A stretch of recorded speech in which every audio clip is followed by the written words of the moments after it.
स्वागत है आपके अपने चैनल एक्सप्लेन टू यू में। आज जो हम चैप्टर डिस्कस करने वाले हैं वो है स्टैटिस्टिक्स चैप्टर नंबर 14। इस क्लास 10th के इस चैप्टर में सबसे पहले हम डिस्कशन करेंगे मीन का, और मीन के डिस्कशन के बाद फिर हम मीडियन और मोड के डिस्कशन को डिस्कस करेंगे।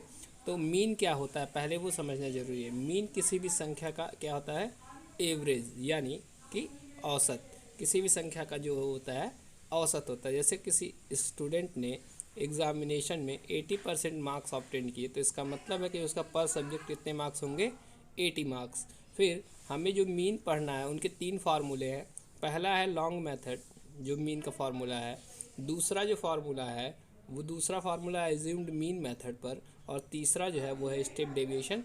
स्टेप डेविएशन मेथड सिलेबस से कट गया है, इसलिए आपको केवल 2 ही फार्मूले पढ़ने हैं। पहला है लॉन्ग मेथड और दूसरा है एज्यूम्ड मीन मेथड। जो लॉन्ग मेथड का फार्मूला होता है वो होता है summation F x upon summation F, जहाँ पे एफ जो है वो फ्रीक्वेंसी होती है और एक्स जो होता है वो डेटा होता है जो हमारे द्वारा कलेक्ट किया गया होता है। तो चलते हैं क्वेश्चन को सॉल्व करने के लिए, वीडियो को ज़्यादा लंबा ना करते हुए। इस क्वेश्चन को सॉल्व करने के लिए हमें एक टेबल की आवश्यकता पड़ेगी। उस टेबल की मदद से हम वैल्यू ईजिली कैलकुलेट कर सकते हैं। तो देखिएगा, यहाँ पर एक्स भरा गया है पहले टेबल में और दूसरे टेबल में फ्रीक्वेंसी जो कि यहाँ पे आपको गिवन है। तो यहाँ हम इसका मल्टीप्लाई 1 में करेंगे जिससे हमें यहाँ मिलेगा 10। इसका मल्टीप्लाई 1 में करेंगे तो यहाँ हमें जो ऑब्टेंड होगा वो होगा 20। फिर 36 का मल्टीप्लाई 3 में करेंगे तो हमें ऑब्टेंड होगा 108। 4 का मल्टीप्लाई जब हम 40 का मल्टीप्लाई जब 4 में करेंगे 160। फिर आगे चलेंगे तो आगे का जो प्रोसेस है वही सेम कंटिन्यू करेंगे सॉरी 5 3 जा 150। फिर आगे कंटिन्यू करेंगे 56 दूना 112, 60 का 4 में गुणा होगा 240, 70 का 4 में गुणा होगा 280, 72 का 1 में गुणा होगा तो 72 आएगा, 80 का 1 में गुणा होगा तो 80 आएगा, 88 का 2 में गुणा होगा 176 आएगा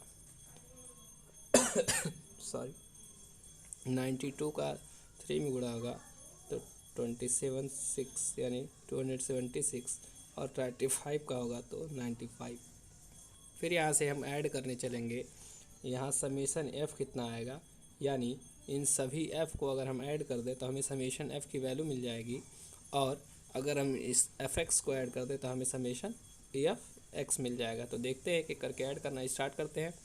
1 2 3 5 4 9 3 12 2 14 4 18 4 22 23 24 26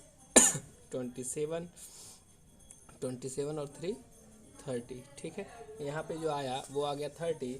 और समेशन की बात करें अगर हम, तो इन सभी को जोड़ने पे जो हमें रिजल्टेंट मिलेगा वो 1779 मिलेगा। ठीक है, तो यहाँ से अब फार्मूला से कैलकुलेट कर लेते हैं कि समय मीन की वैल्यू कितनी होगी। तो मीन बराबर जो फार्मूला होता था वो होता था summation F x divided by summation F. Summation F x जो है 1779 डिवाइडेड बाई 30, और जो हमें रिजल्टेंट मिलेगा वो होगा, देखिएगा डिवाइड करते हैं, एक जीरो हटाने के लिए यहाँ 177.9 डिवाइडेड बाई 3। तो यहाँ से क्या होगा, 3 5 जा 15, 2 बचा, 3 9 जा 27, 3 3 जा 59.3। ठीक है, फिर अगले क्वेश्चन पे चलते हैं। इसके बाद हम बात करने वाले सेकेंड मेथड जो कि हमारा था assumed mean method. Assumed mean method, assumed mean method का जो फार्मूला होता है वो होता है X bar is equal to A plus summation F D upon summation F. ठीक है, जहाँ पर ए जो होता है वो होता है एज्यूम्ड मीन। एज्यूम का मतलब जो हमारे द्वारा माना गया हो। फिर अगर हम एफ की बात करें तो एफ होता है फ्रीक्वेंसी, और जो डी होता है वो लिखते हैं एक्स माइनस ए। और जो एक्स का चॉइस है, एक्स का जो चॉइस होता है वो होता है lower limit plus upper limit divided by 2।